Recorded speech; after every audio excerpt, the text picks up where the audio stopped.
This was not the correct way to the meeting room, and Stanley knew it perfectly well. Perhaps he wanted to stop by the employee lounge first, just to admire it. Ah, yes, truly a room worth admiring.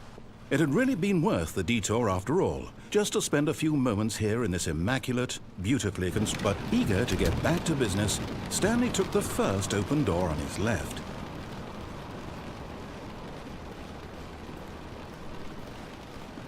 Stanley was so bad at following directions, it's incredible he wasn't fired years ago. Look, Stanley, I think perhaps we've gotten off on the wrong foot here. I'm not your enemy, really, I'm not. I realize that investing your trust in someone else can be difficult, but the fact is that the story has been about nothing but you all this time. There's someone you've been neglecting, Stanley. Someone you've forgotten about. Please, stop trying to make every decision by yourself. Now, I'm not asking for me, I'm asking for her. This is it, Stanley. Your chance to redeem yourself, to put your work aside, to let her back into your life. She's been waiting.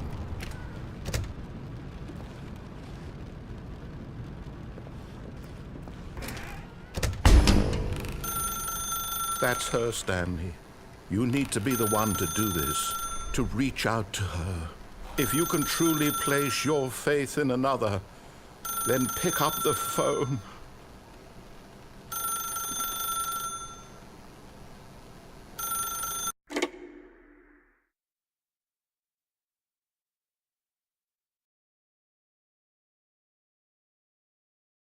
Oh, Stanley, is that you? Hold on, sweetie. Sorry to keep you waiting. I'm just pulling the bread out of the oven.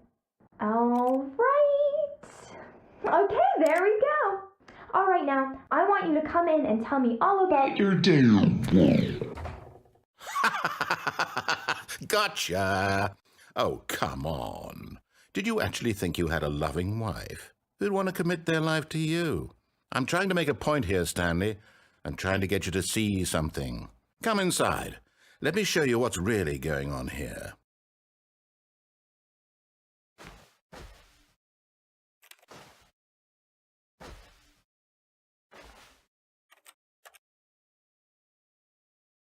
Sorry, but you're in my story now.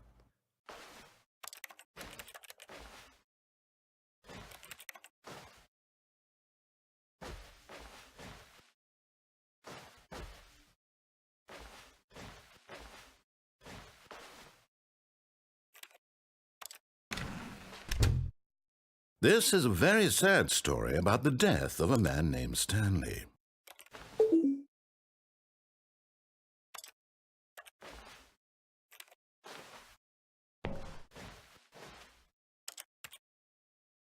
Stanley is quite a boring fellow. He has a job that demands nothing of him, and every button that he pushes is a reminder of the inconsequential nature of his existence. Look at him there, pushing buttons, doing exactly what he's told to do. Now he's pushing a button. Now he's eating lunch. Now he's going home. Now he's coming back to work. One might even feel sorry for him, except that he's chosen this life.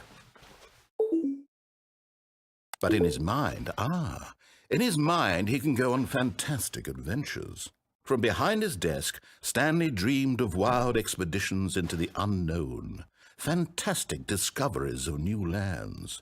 It was wonderful. and each day that he returned to work was a reminder that none of it would ever happen to him. And so he began to fantasize about his own job.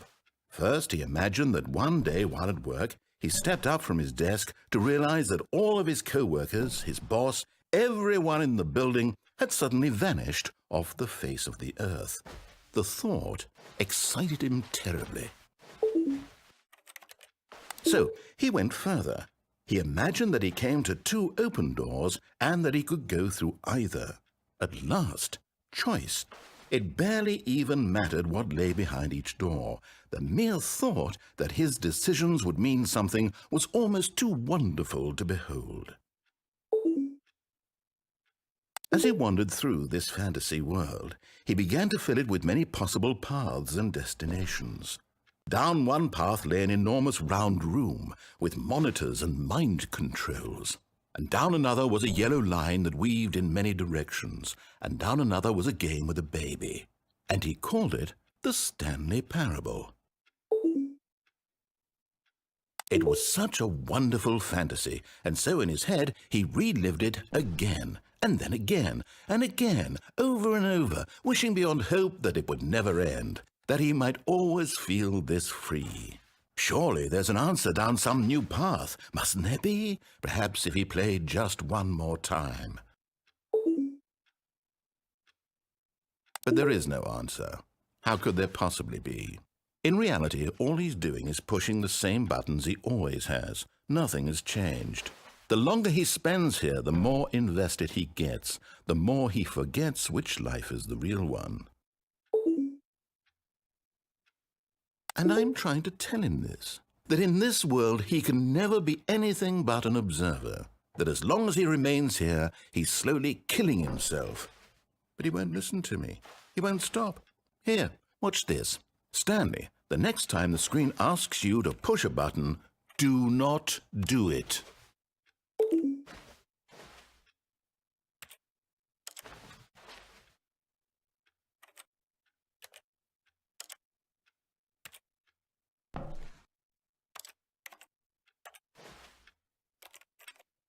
You see? Can he just not hear me? How can I tell him in a way that he'll understand that every second he remains here, he's electing to kill himself? How can I get him to see what I see? How can I make him look at himself?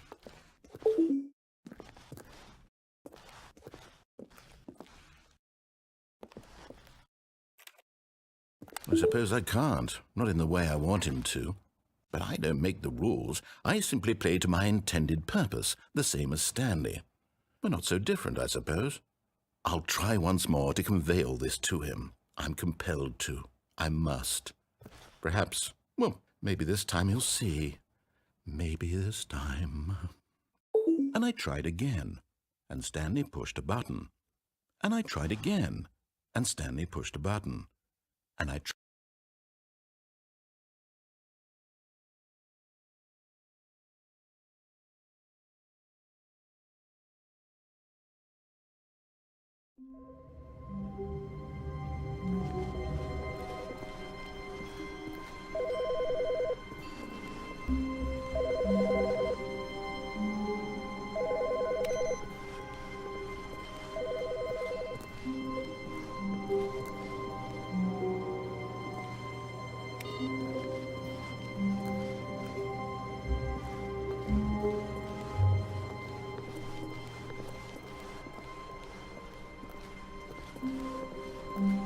When Stanley came to a set of 2 open doors, he entered the door on his left.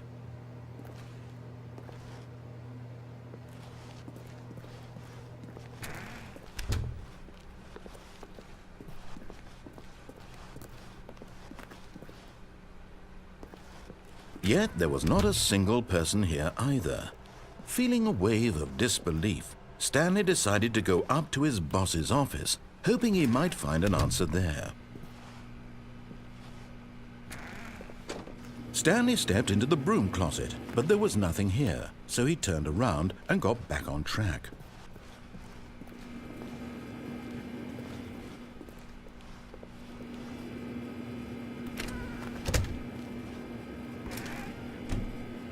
There was nothing here, No choice to make, no path to follow, just an empty broom closet. No reason to still be. Coming to a staircase, Stanley walked upstairs to his boss's office.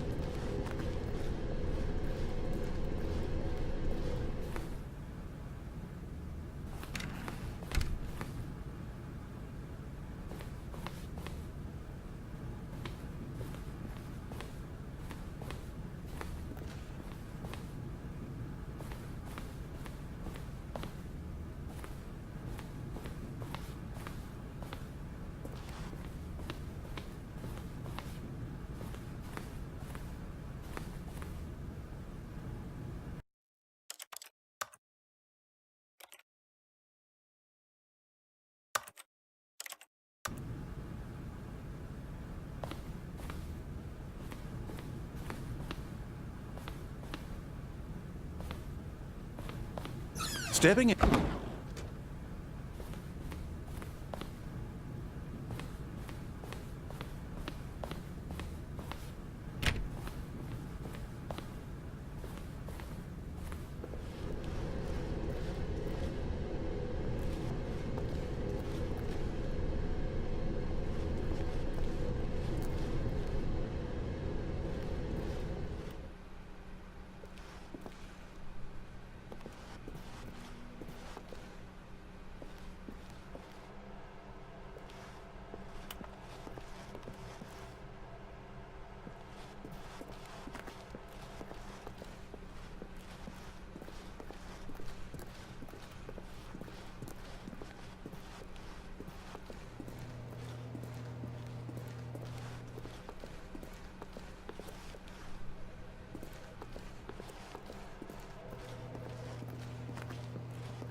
Hello.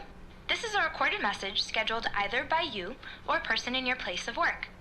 The purpose of this message is to warn you about the dangers of recorded messages. If at any time you believe you are listening to a recorded message, please terminate it immediately and cease all flow of information from the recorded message into your perceptual sphere. Thank you, and have a pleasant day.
When Stanley came to a set of 2 open doors, he entered the door on his left.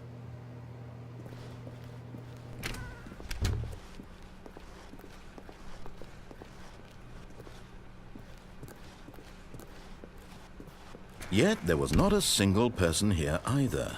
Feeling a wave of disbelief, Stanley decided to go up to his boss's office, hoping he might. Coming to a staircase, Stanley walked upstairs to his boss's office.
Stepping into his manager's office, Stanley was once again stunned to discover not an indication of any human life.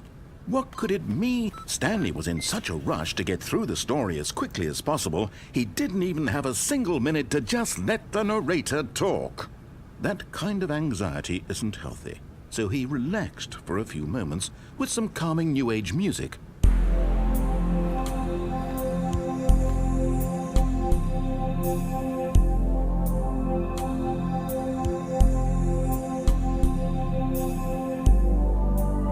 Feeling soothed and rejuvenated, Stanley calmly walked forward into the opened passageway.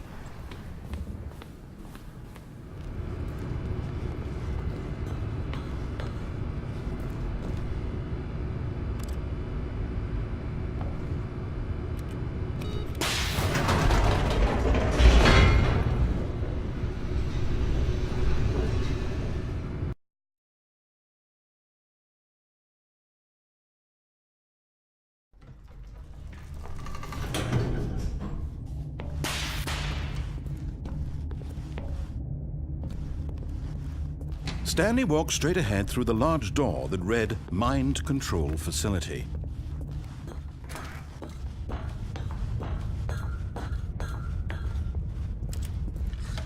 The lights rose on an enormous room packed with television screens. What horrible secret did this place hold? Stanley thought to himself. Did he have the strength to find out?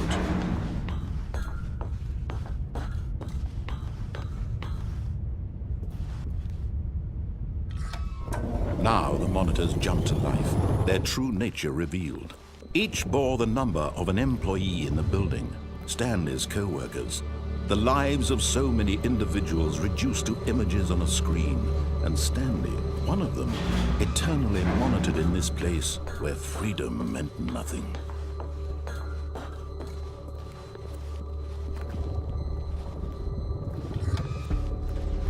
This mind control facility, it was too horrible to believe. It couldn't be true. Had Stanley really been under someone's control all this time? Was this the only reason he was happy with his boring job? That his emotions had been manipulated to accept it blindly? No, he refused to believe it. He couldn't accept it. His own life in someone else's control? Never! It was unthinkable, wasn't it? Was it even possible? Had he truly spent his entire life utterly blind to the world? But here was the proof. The heart of the operation. Controls labeled with emotions. Happy, or sad, or content. Walking, eating, working. All of it monitored and commanded from this very place. And as the cold reality of his past began to sink in, Stanley decided that this machinery would never again exert its terrible power over another human life. For he would dismantle the controls once and for all. Oh, Stanley, you didn't just activate the controls, did you? After they kept you enslaved all these years, you go and you try to take control of the machine for yourself. Is that what you wanted? Control? Oh, Stanley, I applaud your effort, I really do. But you need to understand, there's only so much that machine can do. You were supposed to let it go, turn the controls off, and leave. If you want to throw my story off track, you're going to have to do much better than that. I'm afraid you don't have nearly the power you think you do. For example, and I believe you'll find this pertinent, Stanley suddenly realized he had just initiated the network's emergency detonation system. In the event that this machine is activated without proper DNA identification, nuclear detonators are set to explode, eliminating the entire complex. How long until detonation then? Let's say 2 minutes. Now this is making things a little more fun, isn't it, Stanley? It's your time to shine. You are the star. It's your story now. Shape it to your heart's desires. Oh, this is much better than what I had in mind. What a shame we have so little time left to enjoy it. Mere moments until the bomb goes off. But what precious moments each one of them is. More time to talk about you, about me, where we're going, what all this means. I barely know where to start. What's that? You'd like to know where your co-workers are? A moment of solace before you're obliterated. All right, I'm in a good mood. You're gonna die anyway. I'll tell you exactly what happened to them. I erased them. I turned off the machine. I set you free. Of course, that was merely in this instance of the story. Sometimes when I tell it, I simply let you sit there in your office forever, pushing buttons endlessly and then dying alone. Other times, I let the office sink into the ground, swallowing everyone inside, or I let it burn to a crisp. I have to say this, though, this version of events has been rather amusing. Watching you try to make sense of everything and take back the control wrested away from you, it's quite rich. I almost hate to see it go. But I'm sure whatever I come up with on the next go-around will be even better. My goodness, only 34 seconds left. But I'm enjoying this so much. You know what? To hell with it. I'm going to put some extra time on the clock. Why not? These are precious additional seconds, Stanley. Time doesn't grow on trees. Oh dear me, what's the matter, Stanley? Is it that you have no idea where you're going or what you're supposed to be doing right now? Or did you just assume when you saw that timer that something in this room was capable of turning it off? I mean, look at you. Running from button to button, screen to screen, clicking on every little thing in this room. These numbered buttons, no, these colored ones. Or maybe this big red button, or this door. Everything, anything, something here will save me. Why would you think that, Stanley? That this video game can be beaten? Won? Solved? Do you have any idea what your purpose in this place is? Stanley, you're in for quite a disappointment. But here's a spoiler for you. That timer isn't a catalyst to keep the action moving along. It's just seconds ticking away to your death. You're only still playing instead of watching a cutscene because I want to watch you for every moment that you're powerless, to see you made humble. This is not a challenge. It's a tragedy. You wanted to control this world, that's fine. But I'm going to destroy it first, so you can't. Take a look at the clock, Stanley. That's 30 seconds you have left to struggle. 30 seconds until a big boom and then nothing. No ending here, just you being blown to pieces. Will you cling desperately to your frail life, or will you let it go peacefully? Another choice. Make it count. Or don't. It's all the same to me, all a part of the joke. And believe me, I will be laughing at every second of your inevitable life from the moment we fade in until the moment I say, happily ever up.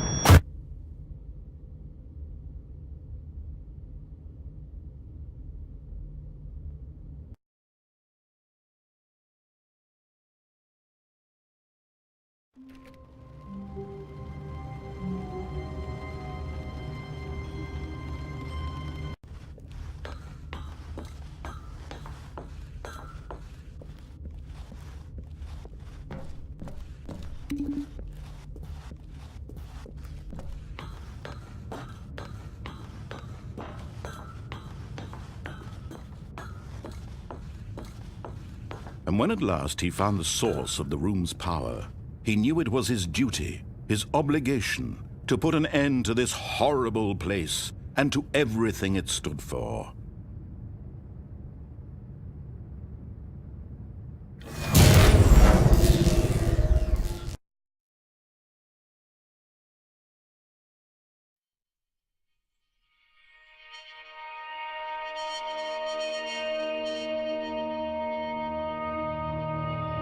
Blackness and a rising chill of uncertainty. Was it over? Yes! He had won! He had defeated the machine, unshackled himself from someone else's command. Freedom was mere moments away.